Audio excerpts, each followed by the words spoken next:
tomorrow is not promised. Go ahead and do your little dance while they still playing your song. Hey man, I got some archive stuff, man. I got a whole bunch of my alto partners together. This was probably about, let me see.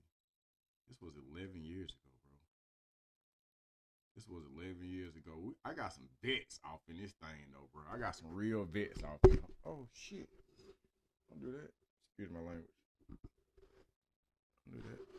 Play that thing, man. Come on. I mean, shots out from nothing to something, bro. Brother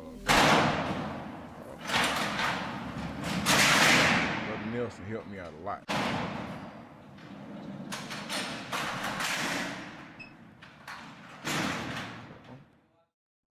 I needed some money. Seriously, man. Okay, so let me set the stage for this, bro. So, bro, you got some bets up here, bro. You got some bets up here, bro. It's a raw. Hey, okay, look. So listen. So we in the city cause we was doing a documentary for the Alto Adjustment, which dropped. I forget when it dropped. 2011 is when it dropped. I think. I could be wrong. But anyways, so I was calling up my partners. I got some more footage coming too. I got some of the other vets that was at Alto. But 1, 2, 3, 4, 5, 6, 7, 8, 9, 10. I got 10 Alto vets, bro. Come on, man. Come on, man. It was 10 years ago. I really been doing this, bro. I really been doing this. Let me stop. But, bro. Oh, ho. What this is? Oh, I was finna say, man. Stop playing. Stop playing. All right, here we go. Paget. This Paget, bro. I grew up, my family really couldn't afford a lot. I felt like I was enticed by, big rims and, dope boys. And, I mean, just that kind of lifestyle, I got tired of wearing pro wings. Be up there being real, man, And so, that's what really started. It was different, for me, because me and my brother, we ain't had no choice, you know what I'm saying? We felt like shit. We got to help mom do, We got him, making jobs, you know what I'm saying? Mid-90s, no father figure, you understand? So really the street is the only thing we had, you know what I'm saying, to really get something. People, we leaned toward that, and we were 11 years old, 12 years old, 13 years old, man, 14 years old, 15, Alto. I got an interview with people on that page. It ain't nothing to be proud of, but what drove us to a criminal lifestyle wasn't just as much as our choice to just get out there and be street niggas, but rather the fact that we felt like we had to get out there and be able to provide for our family. The siblings, we had 5 sisters. No father figure, one mother, so we were like, hey, well, let's do it. So we just came together. We merged like Hoover and David Barksdale. Just made it happen. All the OGs, older niggas looked at us like, man, well, y'all headed to the grave with chain gang. After a while, they said we conducted our business. We weren't conducting our business like no young wild kids in the street. We actually went to the street with our business. We were strategic with our business. We weren't finna just be sloppy with it. And after that, they wanted to treat us, as adults. The same way the system treated us when we end up with all them cases as adults. The older fellas and women treated us like olders. So we was adults at a young age. When that happened, we go get us a bomb. We go buy us an old zip, and break it down. They ain't have to worry about looking at us side. Well, like, man, you too young, you right? Where your mama at? Nah, it wasn't nothing but they get money. They embraced us and we just rolled with that. In my situation, man, it was more like a lack of understanding of options. Because like I had those options, but every day I'm looking at Start that, what that is. Made on robbery. Washington State Prison is the prison of 11/26/26.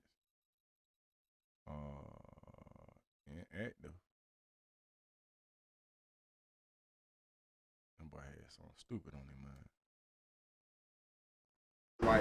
like Pedro was saying, like the rims and like people be saying like, okay, this was in front of me, so if you give me a toolbox and you don't put that in it but a hammer and a screwdriver, then I'm gonna finesse this hammer and this screwdriver. Look, y'all, they go Omar with all his hair shining. Then they look like special ed.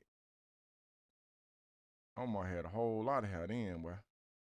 Never knowing what the C clamp for or what these other tools for. But the world, in my personal opinion, the world is full of tools. But like man, hey, I got this helmet, so I'm gonna work it. And with that being said, it's just like it's one or two things. You're gonna rob, you're gonna steal, both, finesse, or what have you, not knowing what's on the other side of the tool belt. So you felt if you would have known, you would have done things differently. Yeah, I mean, if I had seen that, okay, you can rob somebody and get that quick money, but now I'm learning I can legally come talk to you if I complete my sentences and recognize and acknowledge my commas. You'll give me the same amount of money. I just gotta make it make sense to you. And you ain't even gotta work no sweater. It's just all about learning how to work them other tools. I just say adult to take care of my family. It's really armed robbery in 1993. Man, armed robbery, false imprisonment. Where that picture come from, Omar? it's just selfish motive. Had the popularity. Omar? False imprisonment, aggravated assault. But they tried to roast my folk, bro. Damn, Sheldon. In school, but I didn't have the gear. And then after I started selling drugs, it was all about me. Choice. Now Right here pushing that movement for a long time. It's not overnight. I think sometimes getting in the game, people think, when they have a saying that I was there to take care of my family, for some people they did. A lot of people for us, it was just a selfish motive. Wow. A lot of us, we want to be in the limelight. That's for some of us, coming from where we came from, that was the only way that we can get to a certain status in our lives, to be liked, to be part of, something that was bigger than what we know. So that's where I got into it. I got into it because I wanted better clothes. It gave you along with the popularity. Gave you a sense of identity. Yeah, it did. I mean, I had identity to a certain degree, but to prove the identity, I had to have the clothes, the shoes, or whatever.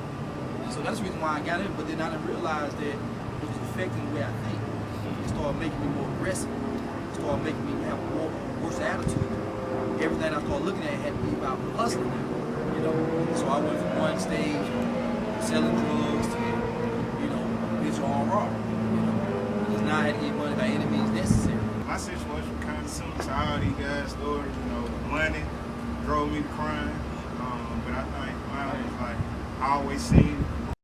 Hey, this is Roger. Let me see. Aggravated assault. Yeah, aggravated assault. I thought bro had a drug charge. So he had just came home.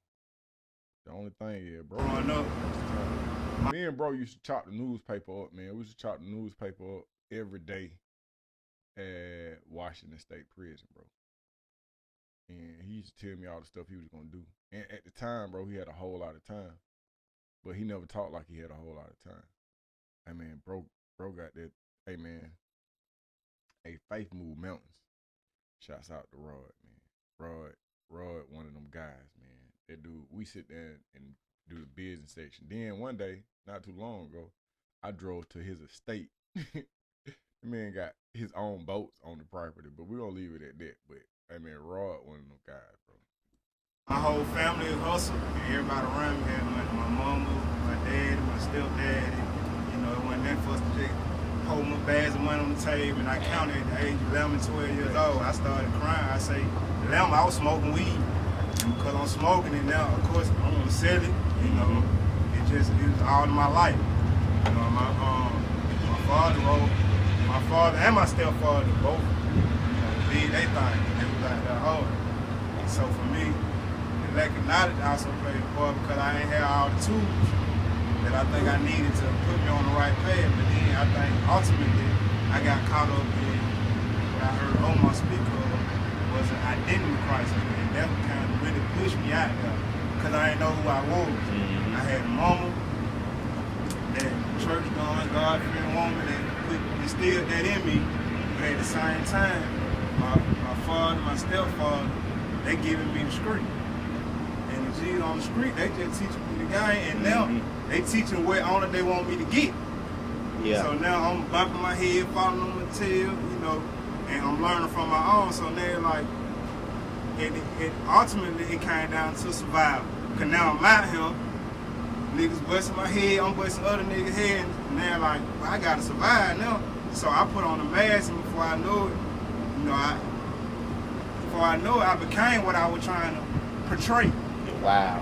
You know, because I put these masks on so many times, you know, and just to put titles on, you know, I dealing with a lot of women, so now I'm putting on a mask like I'm a pimp. Yeah, yeah. But that ain't in me, but that's, you know, that's the game. Now I'm in the street every day and I'm hustling, moving to work, so now I'm putting on this mask. It's all about surviving now. I'm trying to survive, and before I know it, I ain't know who I was.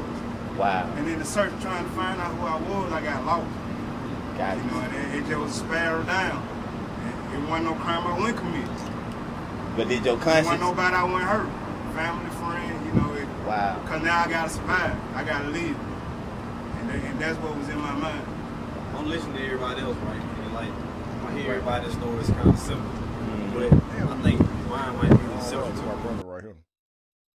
When y'all be seeing me talk to the black man on wine, this the black man. On Rory. Babyface ass. Bro came home at 09. Damn, bro. It might be mine a little different.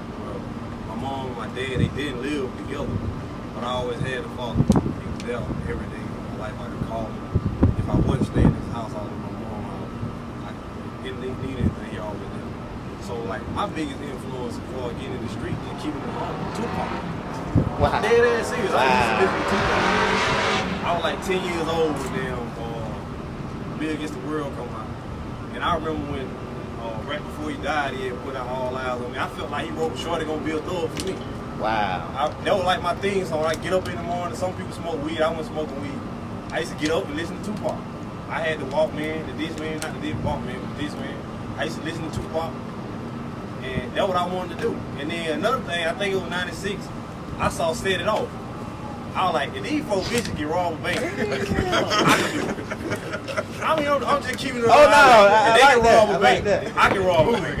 Yeah. And like, so, you know, people don't realize how influential music is and movies are. And so I was like, well, you know, I got a good, like, I didn't have to rob. I didn't have to steal. You know, my mom and my dad took care. Matter of fact, I didn't rob and steal, and I actually had a job. Like, I got fired from my job right before I got locked up. And when I guess I don't have an extensive robbery career because I got locked up during my 4th one. So I didn't sell dope. I sold a ½ ounce of weed one time, and I didn't ever go real. I loaned somebody the next day. He still owe me. He still owe me for it. You out there, Smith, you still owe me. Advice to parents. An individual, a preteen or a teen, before he is fully engulfed in what he's doing, then you have a chance. But if you have a constant reinforcement of 8 Ball and MJG, Master P, Tupac, these people constantly the question that I have, or the question that this brother got, every day I'm listening to this music. But I don't have nobody coming to my school or coming to talk to me or take me to the side. So it had actually got to the point I used to listen to music so much that if somebody called me and says, I would respond with a rap lyric. Like one girl actually, she was like, well, my period, like, and at that time, 3000 had a song saying, talking about her period, like, that's what I did. Click. I hung the phone up. But that just like, this is what, it wasn't a right or wrong, this is what I was accustomed to, and by the time I had started getting money, nobody, if you wasn't getting more money than me, if I couldn't see it, then it was too late. You couldn't talk, at 19, I'm talking 3 cars and money, what I thought was money anyways.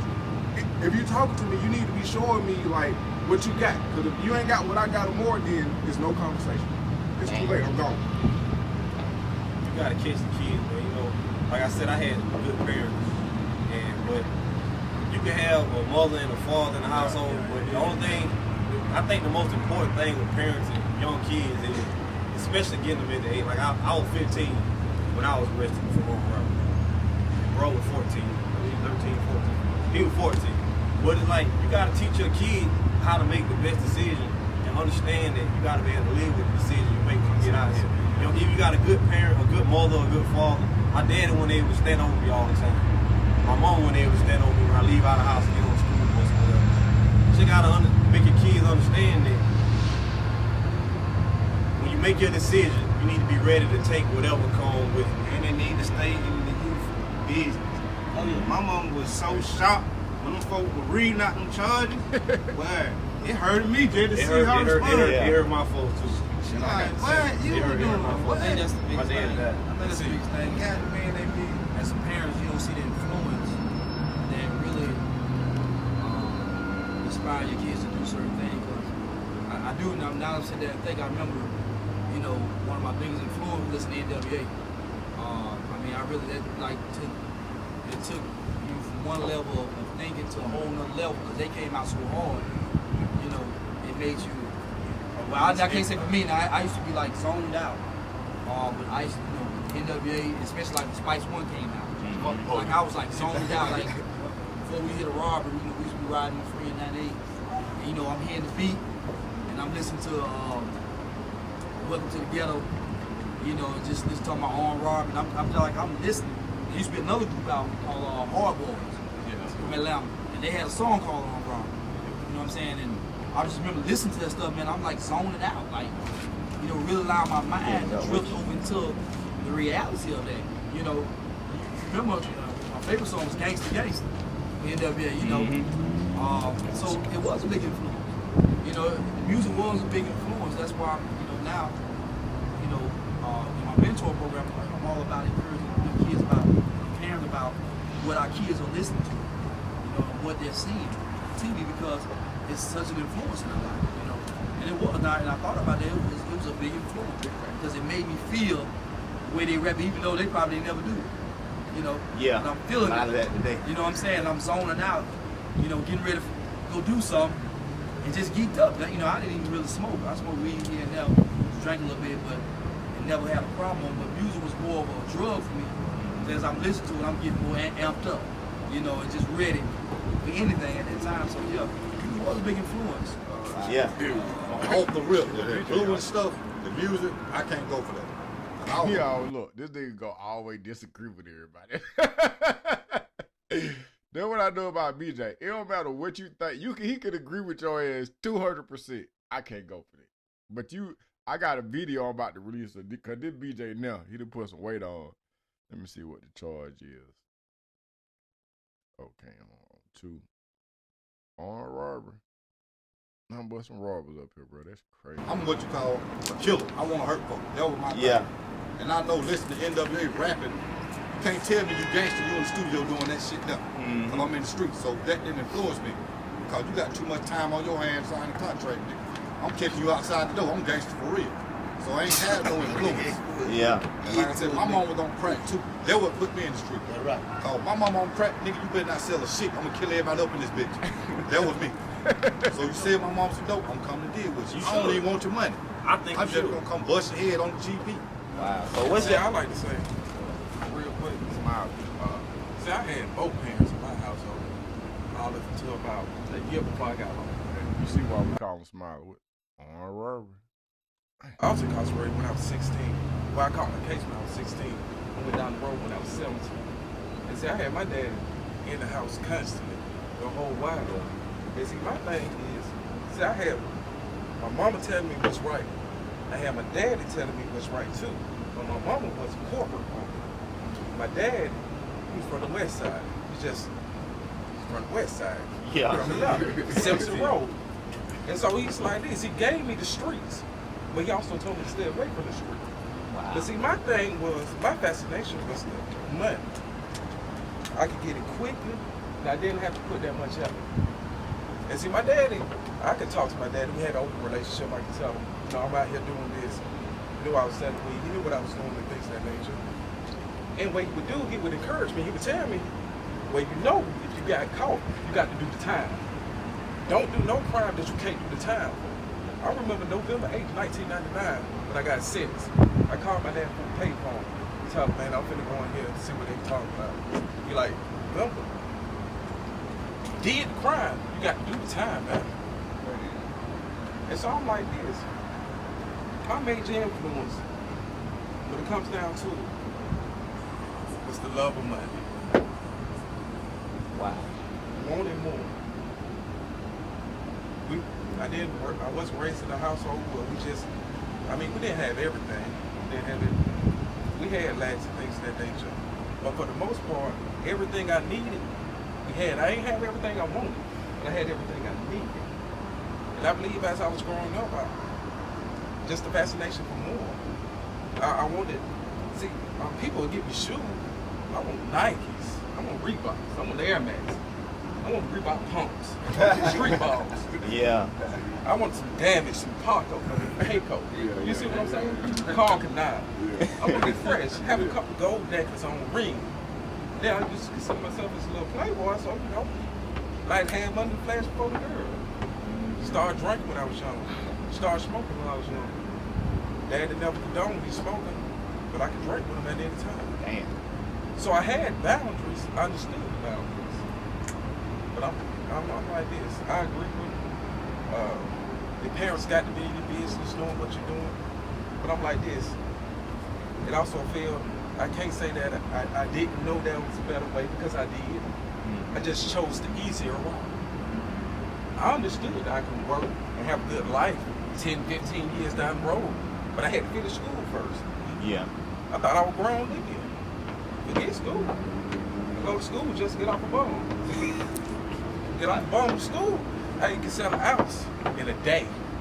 2 ounces sometimes. So I'm like this. When the money comes in, I'm 14, 15, and I work. I kept a job so just keep my parents off so they won't be asking where the money coming from. So I kept a job. So I'm like this, when it comes down to it, it's an identity crisis.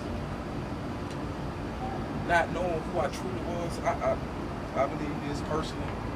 You can't know who you are unless you know them that created you. If your relationship ain't right with God, because the only thing that matters in life is what you do for him. And I'm like this, everything that all of us done went through in life made us into who we are. No regrets. Fear is a bad motherfucker. A motherfucker scared of you, he ain't gonna fuck with you. My kids 5, I will knock their ass off the building. They know this. So they know not to do wrong. They're right. Other kids say, you're right, dog. hey, shawty, they go do this. Man, my daddy gonna fuck me up. And they gonna know this shit. So ain't no talking to them time. Let's do this. I watch. You know the crazy part, I was just interviewing bro the other day, and he saying some of the same stuff he said then. I got them videos coming. I watch videos with them. All that stuff, they looking at T.I. Oh, T.I. gangster. I said, T.I. ain't did number 1 year, nigga. I did that shit in my sleep, in the hole. I was in the hole. That ain't no time now. Cause T.I. Lil Wayne would've got some real time. In population. Yes, they wouldn't even be talking the shit they talking now. They be Christian right now. And then when you keep telling these kids, they looking at the swag, man. This shit out here is so fucking gay to me right now. Yeah. I'm being real. This shit gay as hell. And society giving these kids excuses. Like, I got the same excuse. First, I shot somebody when I was 13. First thing they said, you miss your dad? Because I know your dad.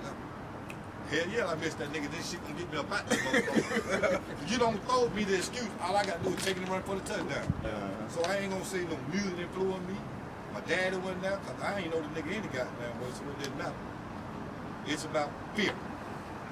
When it all boiled down at night, you know what I'm saying? The reason why a nigga didn't have a father because my father was abusive when we was babies. Yeah. My mother fled from that, but at the same time, she was on dope real bad. She was smoking dope for the longest. She been clear about 4 years. Not saying that because her life had a, you know what I'm saying, had an immediate effect on our life, but it did. You know what I'm saying? They lives both. You know what I'm saying? So parenting played a major part in my life. You know what I'm saying? From the gusto. You know what I'm saying? Negligence. You know, when you ain't got nobody to run to, who you gonna run? You gonna listen to anybody? Really? You know, and it got to the point, man, where that pipe, you know, ruled with an iron fist in our family. You know, so, you know, we had to look for, you know, different outlets. You know what I'm saying? And it wasn't like we got out there because we wanted to be street niggas, we wanted to have fancy cars, clothes, jewelry, none of that. Because at the end of the day, long as my 5 sisters was straight, they wasn't sick or dying, and we was alright. We was straight. You know what I'm saying? That's how we felt, and it ain't last long because I only was out there from 11 to 14. You know, I feel like when they weren't picking up fast enough, I take money from the niggas that's out here splurging. You know what I'm saying? That's what we did. We had a little more, we had a little more, understanding, but we didn't understand because we chose. We felt like we had no other outlets. Therefore, we got down with the program. If I was old enough and I knew that I could go and get a job, maybe I would have did that. But being 11, 12 years old and nobody watching over you, really can practically do anything you want to do. Yeah, no rules. And that's what, drove me to the streets. At any time, another opportunity would have came to me at 11, 12, and they would have said, you can do this and make money. That's what I was doing. And that's a good point he just said, because, like I said, I got arrested my 4th time doing it. I wasn't trying to be glamorous or be artist. My folks gave me all this stuff. But when I got arrested, it's a white lady on the ground with a microphone, and every time somebody talk, Shawty is scooting on the ground to put the mic. So you see, like when the sound come in, at first it sound like it's far away, and then the volume will get gradually better. That's because she is literally sliding on the ground. When I went to prison for 10 years, I had a job. I did work. I never had a problem working. What a lot of people don't fail to realize about what they call criminals and low lives and scumbags, people want to work. Like, our guys get out of prison, they want to get a job. But it's like, you can't get a job and you hungry, and it's a hamburger sitting right here, you want to grab the hamburger and eat it. You see what I'm saying? Yeah. So even what people fail to realize, that kids still want money too. Because one thing is, like, our parents don't train us to want less. Like he was saying, somebody was saying they had everything they needed. And like, we live in a world, in a society where we gotta have more. What we need now is not enough. We always want more. So even if my mom and my dad are teaching me that, hey, this is you got everything you need. When I turn the TV on, I see them. I see the I-5. I see Birdman on here. He just throwing money. We got platinum grills and like. So my regular teeth ain't enough. Some girls who want money. See what I'm saying? They still want more. Oprah got $2 billion and she ain't happy. She still want more money. She's striving every day. Yeah. Make another dollar. So we don't never know how much is enough. We don't teach our kids that, and if we do teach them, it's like hard to separate our kids from the world because the world tells us that we got to have more. And so it's just like, I work. I lost my job. I had a car. I had to sell my car because of my positive male influence. I sold my car. Because my daddy told me I couldn't have a car. He didn't know I had it, so I hid it for 4 months. I sold it when I got scared that you gonna find out. And then I was just like, fuck it, I'm gonna buy another car anyway. When you go rob a convenience store, don't look to make no $5,000, $10,000, you're gonna get a couple $100. I had a plan. I said I'm gonna hit 3 stores this weekend, get enough to buy this box shit for $1,000. And I got knocked off on the first one. But, I should have quit while I was ahead. Like gambling, you quit while you're ahead. But I can't say crime is an addiction. I used to like to watch Menace to Society. And I also used to play football. I used to hit hard, man. And the crazy part about it is when I messed around and caught my time, didn't nobody really know. They knew I was locked up. But I think I was a big influence, man, on a lot of my teammates. And a lot of my teammates went down after I got incarcerated. After I caught my time, man. They knew that I wasn't coming out no more. It's like I gave them inspiration. Football was my outlet because I was angry all the time. I always used to get whoopings because I always was bad. Well, people say I was bad, you know what I mean? But I felt like I had a point to prove. You know what I'm saying? If a child is going through and a parent shushes him, pushes him to the side, what is a child gonna do? It got to come out some kind of way. Some kind of way, yeah. You understand? So football was my outlet. So I used to like to hit. I used to like to hurt people. And so when I got into robbing, it wasn't nothing for me to hurt you if you don't give it to me. So you was expressing pain. I was expressing another my pain outlet through armed robbery and football. I had 8 scholarships to all D1 schools with a 3.5 GPA, so I wasn't stupid. Damn. You understand? Yeah. But the point about it is that I knew my mama couldn't give me. She only could give me so much. My daddy was supporting 2 households because they wasn't together. But he was there. You know what I'm saying? I was in and out of juvenile since the age of 12. In and out, in and out. If I wasn't on the football field, I was in juvenile. Damn. You understand? Yeah. But I'm not going to even blame all of that. I'm going to blame Marcus. That's what I learned the most out of this whole experience, is to blame myself for what I did. Because guess what? In the end, I got a brother. And I commend my brother because we grew up in the same circumstances, in the same situation. But he chose. It's your choices. So a child have a choice.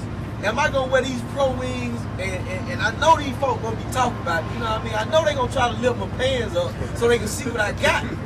And I used to fight about that. You know understand what I'm saying? I don't want you to look at my shoes because I was ashamed. Or when my auntie used to have food stamp, when food stamp was in paper. You know what I mean? I was ashamed. I used to duck off when we go to the store because I didn't want folk to know that we were broke like that. You understand? Yeah. Or when I came home and I know we ain't had no food in the cupboard. You know what I mean? And mama said, y'all going to eat, I'm straight. And I knew she wasn't. Mm-hmm. See, that's what drove me. Now, mama, you eat it. I'm finna go and get it. Yeah. That was my motivation. And I'm just proud of all these guys right here, man, for just making the choice to even want to come out here today. To even want to show you that it is a better way outside of what we did. Yeah, we did it. We did it for a purpose and a reason. But now we find it a different reason. But it's crazy because I went to school when I came home. Got an education. And them folks still holding my paperwork back because of this right here.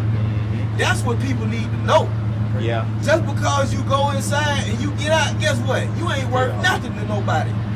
So it's still hard. It's still hard. So you still got to make daily choices.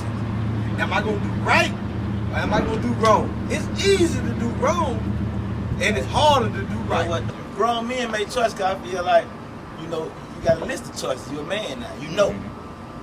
See, when we talking about kids, we were just speaking about the lack of understanding, being legit regardless. You know, you only gonna know and understand what you experience, because that's the only teacher as you when you a baby, experience. Or a motherfucker telling you, you know what I'm saying? Excuse my language, but it's like this. I felt like if I go back on that because I felt like if I had choices where I can, you know what I'm saying, that was down to me, because I went to school.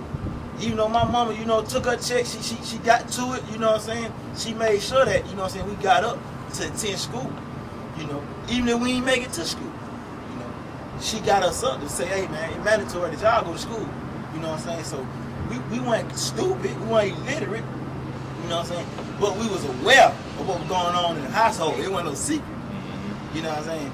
So it was like when days would come and we wouldn't have no lights, no water, but no food, you know what I'm saying? Like Russ said, it came down to a survival thing for us. You know, we ain't steal just because these folk got it on the shelf. We stole, we were hungry. You know what I'm saying? Felt like if somebody was there, you know what I'm saying, help us out, it would have been different. But the psychological thing, the psychology of it is this. If I'm legit, you know, I'm only gonna know right from wrong if, you know, not my parents, I ain't gotta be the parent, you know what I'm saying, but somebody, you know, to be able to explain to me right or wrong. Then I got a choice. You know what I'm saying? Then I can take that choice, probably even take the choice more seriously when I see the difference between what's going on and the consequences. When I first got a dope game, my cousin Paul taught me, he said, man, save your money. He ain't tell me, hey man, the police catch you with this, but you gonna roll for a long time. He said, but save your money. You know what I'm saying? Don't be out here, you know what I'm saying, save your money, man. You got to put it up because this is what you work. At the end of the day, you're gonna have something to show for it. You know what I'm saying? Saying too, cause as a child, you ain't just born to make rational decisions. Exactly. You ain't just born to do that. You know what I mean? You got to be trained. And I believe two things that really shapes our decision making. That what you believe and what you been through. Your experience and what you believe, and that's it. That's what I'm saying. And like I said, when I was young, I believed that okay, this is what I gotta do to survive. Because I believe that when I went through the experience, that would let me grow. Saying I committed a crime at 19. At 19, I got sent to Alto. First stop, no stop and go. I want to add one thing on that. if a child had the ability to make conscious, choices, then the fact that a rap song influenced them wouldn't have no merit. You know what I'm saying? If you can be influenced by a rap song, you a child. You know what I'm saying? Because when you're a man, you listen to a rap song, they ain't finna make you go raw no bank. You know what I'm saying? It's just point blank period. Yeah. Hey, I feel what y'all saying about choice and everything, but I had a choice. You know what I mean? I was 14, I started robbing. I was in all gifted classes. I was extremely intelligent. And I thought I was smarter than everybody else. So I said, okay, I'm gonna take the pragmatic route. And I'm in school and I'm doing this and I'm doing that, but I want to get this money. I grew up in a 2-parent household. You know what I mean? I didn't have to do nothing. But being as I was at the time a sociopath, I said, okay, I'm smarter than everybody else. So it's easy for me to go out here and take this. And that's what I did. I ain't had no balance. You know what I'm saying? Yeah. Because even though I was a child, I knew right from wrong. But I said, hey, if I can do it, I'm going to do it. If you can't stop me, I'm going to do it. And I kept going and I kept going until somebody finally stopped. You know what I mean? So everybody got a choice because from the age of 9, 10, 11, you got rationale. You can think rationally. You might not use it, or you might not take the opportunity to use it all the time, but you got a choice. I had a choice. And maybe everybody's situation wasn't like mine, but I did it because it was easy. And I did it because it was the fast way to get what I want. It really nothing you can't do with a kid. You know what I'm saying? Because the kid gonna experience anyway. If you tell the kid the stove hot, he still gonna touch it and he gonna come back hot. You know what I'm saying? Yeah. It really, you know what I'm saying? Kid gonna be kid. You know what I'm saying? My parents told me no, go out down the street or whatever. But I still want to go out there and just do what I want to do, what I see. You know what I'm saying? Yeah. So it basically really nothing, you know what I'm saying? You can't do with a kid unless you just find a kid that really like football and you stay until your kid like take them to YMCA and just keep them away from the street, you know what I'm saying? But peer pressure involved a lot of them too, you know what I'm saying? You got friends that gonna come and be like, hey, we did this, we did that, and they gonna be like, hey, how you do that, how you did this, and that's how they get involved, you know what I'm saying, around in the school too. So it basically on about your son or your kid, however he is, you know what I'm saying? And basically just let them know, like, don't, you know what I'm saying, don't get involved unless, you know what I'm saying, you gotta really have an open relationship with your son or your daughter or whatever. You know what I'm saying? So they can come back and talk to you as a parent. You know what I'm saying? Be like, hey, I did this. I was thinking about this. You know what I'm saying? I got a little daughter out there. You know, I love for my daughter to come talk to me. You know, it is what it is. You know, like kid relationship. I have a 15-year-old child like that.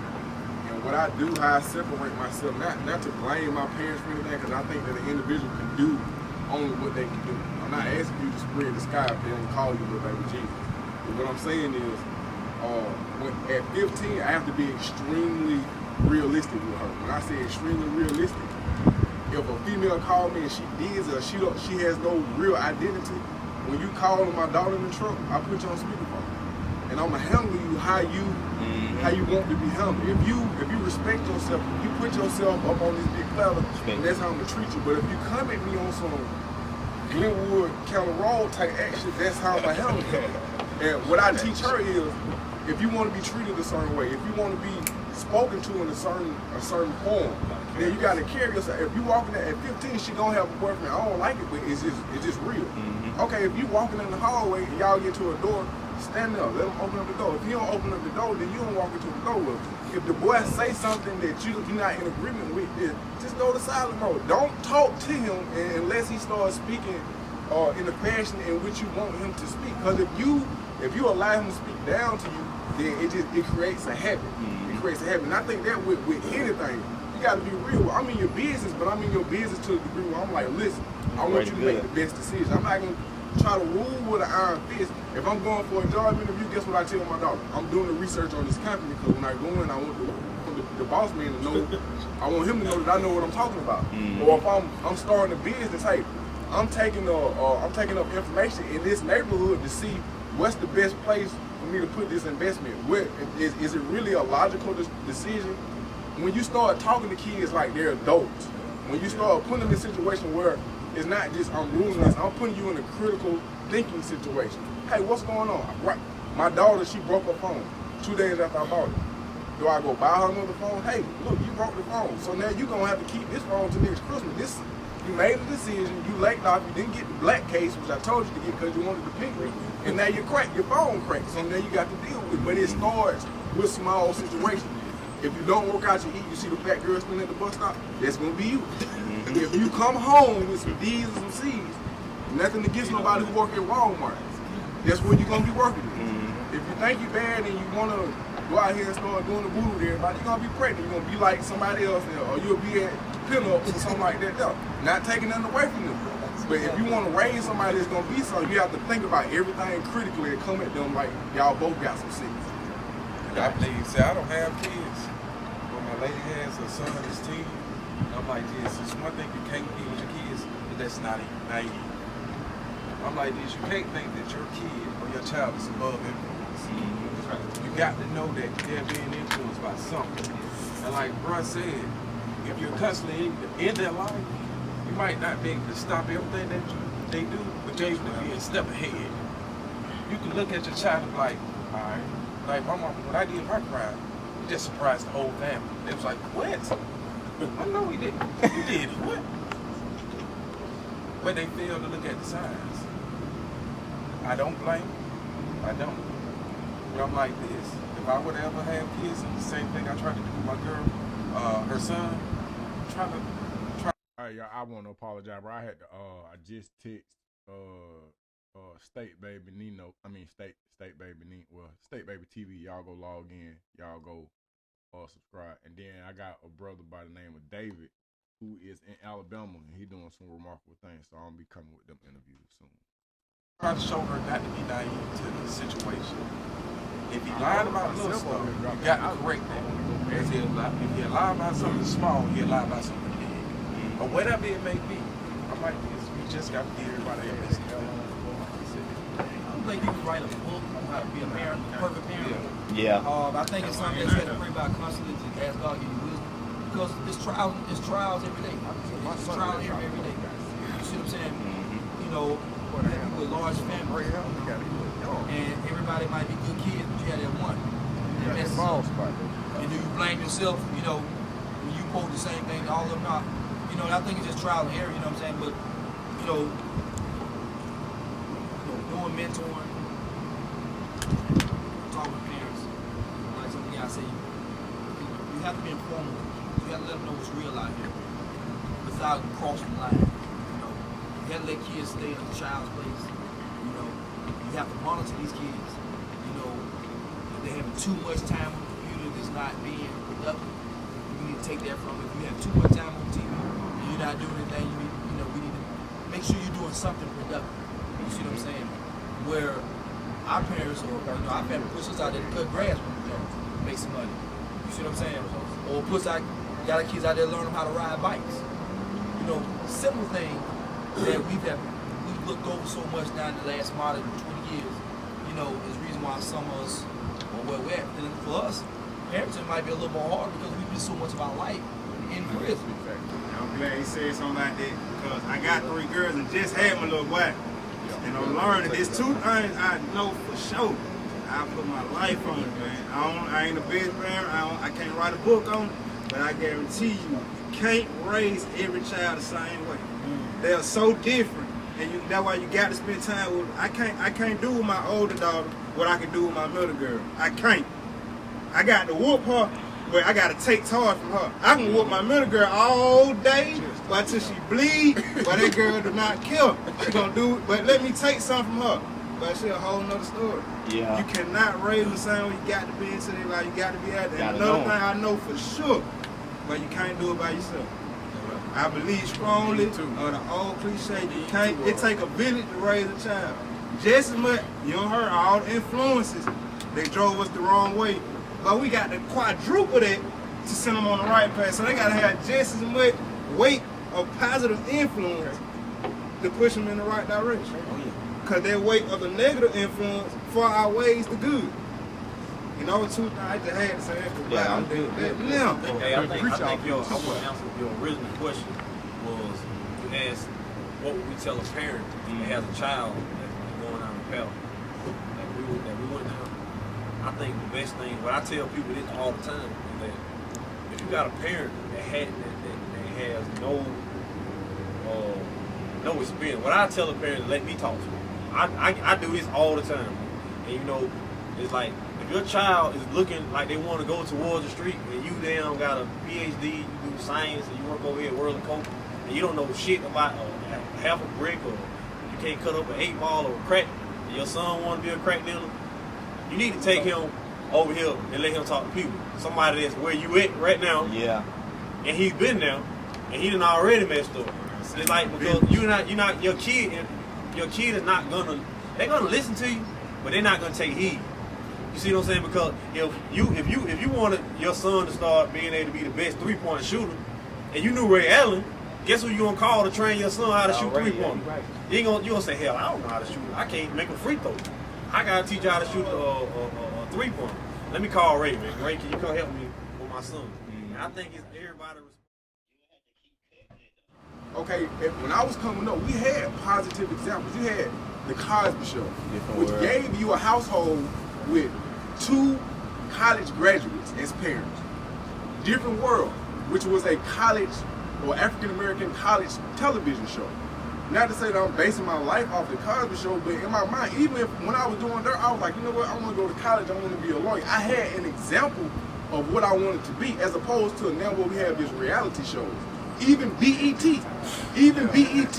is controlled by major media. So when you have these people, it was certain situations where you couldn't have guns in video. It's certain things you couldn't say in music videos, and now that line is transitioned to non-existent at all.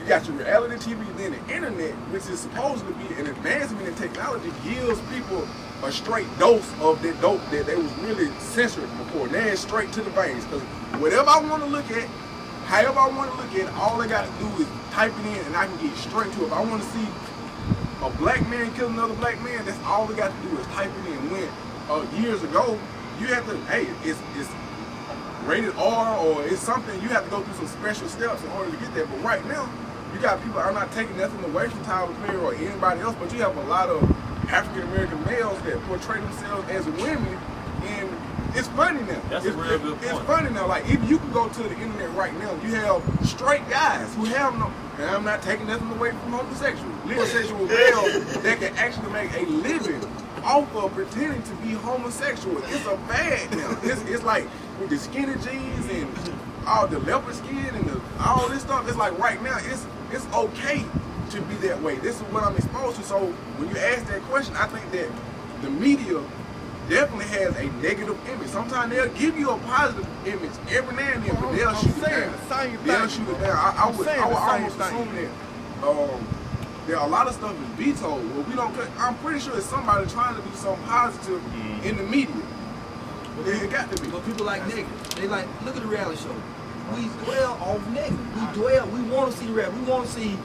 I have no problem with those scrap albums. I have a problem with they act. I do, because it betrays us, and a lot of us not like that. A lot of our moms ain't like that. My mom ain't teaching me certain things, man. And I hate to see, because see, the way our young parents, our young teenagers growing up, and our young adults growing up, and our young parents, certain things they don't need to see, man. Because they put that stuff in their family, they put that stuff in their kids. So I have a problem with the hip-hop of them. I have a problem with the wives of ATL and how they, they got money. We're up here struggling just to make a living. They got money, they acting a fool on them. You see what I'm saying? I have a problem with all that. That stuff is straight negative, man. And it started with the in that order. In that order. I'm saying, what's the so they used to get fighting all the time back then. Jerry Springer. You know, I remember kids was fighting because teachers wouldn't let them see. You know what I'm saying? This show. But you know who the kids that were fighting? They wasn't no white kid. I remember a specific little girl on phone the teacher because the teacher wouldn't put it on TV. So, I mean, we can keep making excuses about what the media's showing, but we give the media what they want to see. Correct. We give them what they want to see. Check. I agree with both of y'all. Like B saying, even you give them enough positive, but they ain't gonna put it out there.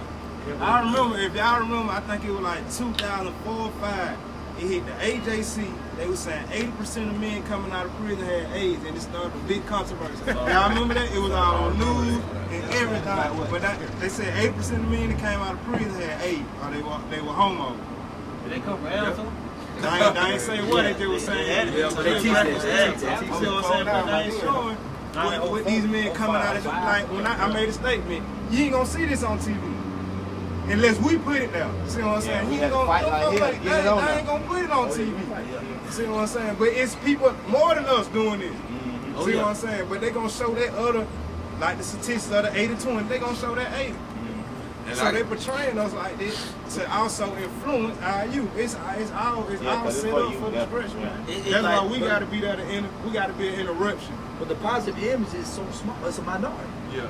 Because the majority of people want to see the negative stuff. Hey, I'm gonna stop and say that, bro. My mission always been the same. I just wanted to get with my brothers so we can see something get done. We can, hey man, these people still moving. They still have emotion, man.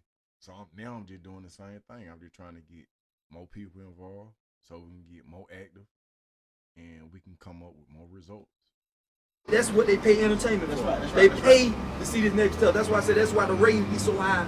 You see what I'm saying? Yeah, the ratings gonna be high because everybody don't want to see nobody talking about it. Well, you got it. You know what I'm saying? You know something they want to entertain it. Yeah, that's something that was built over the years though, because they showed so much of it. Now you want more of it. If you start showing more positive stuff, getting more tools, people will want to see more positive stuff. But this one thing right here, y'all say that like the people that control the media is like 5 different companies. You gotta understand that the media, the same way like if it was a tornado coming, they'll interrupt the thing and say, hey look, everybody get up under your house, the tornado coming. You have to put these shows on here. You got to show people, criminals, breaking the law, selling dope, selling drugs, because this reinforces the public to say, hey, we need these prisons.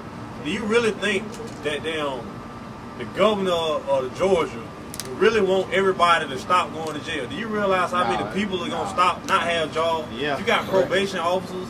You got every prison has 300 or 400 staff members. Every prison. It's what, 50? It's like 50 prisons in the state of Georgia. That's like 400 people, and every one of these counts, they're going to lose jobs. So do you really think that they really want everybody to stop going to jail? Criminals are not the only people that benefit off of this. You see, we can go back and forth all day with how we feel, man. And it's still gonna be the same thing, right? But I feel like, the same way I felt, the same way I feel, about the whole system. When you speaking of the system, because you said the media, they control it. You understand? I don't feel like, I feel like they control what we eat. I feel like they control what we look at. They control what school we go to. They even control what hospital that niggas gonna end up dying in. You understand? Even the insurance, that they got to pay to get buried around this motherfucker. So we can sit and come up with all kinds of solutions and suggestions all day about how we feel about the media, but at the end of the day, It's gonna be what it is. It's a system. it's a system. And It's a with that system, being said, you have to have a certain amount of your population has to be incarcerated. A certain amount of people have to die today. Yeah. It's just that simple. Population control. Exactly. And then once you lose control of that, then what you have is chaos. People gonna go to jail. If they didn't want people to speed, guess what? They wouldn't make cars that went over the speed limit. It's just that simple. Somebody gotta crash and wreck. It's just that simple. So I think it's our job. It's our job to, hey, look, don't be the one that crash, man. Don't see if the car gonna do 70. It'll do 70. It'll do 70. So I think they call it like damage control. You're gonna have a certain amount of suicides. It's gonna happen. Shit gonna happen. Just try not to be in that line. Just that simple. Hey man. William E. Hoffman, a partner of King and Spalding LLP, represented a case for 18-year-old inmate Wayne Boatwright Jr. who died in prison after being raped and strangled by inmates. What does that mean to y'all? Yeah, they woke us up, man. You know what I'm saying? We was on juvenile, so when anything happened to somebody across the yard, they really try to make it like, they made juvenile really get the first whiff of the business. So 5 o'clock, soon as those swung, the police is like this here, got one murdered across the yard. And so for that to just, for him to just, be with us, 17 years old, turn 18, and then they think, he's dead, strangled to death, it was a blow to us. Hey man, shouts out to everybody who participated in this, bro. I mean, without talking y'all here, I'm finna hop online with State Baby Neen, cause them folks on my head. So we about to go live, man. But hey, man, I appreciate y'all for looking at the video, man. Get in the comment section. Let me know how you feel. I just had a dude tell me, he just said I was corny. Get what I said to him. Hey, man, I appreciate the support. Cause at least you sharing your opinion, my nigga. You looked at the video. You was able to digest my corniness. Pause. We out.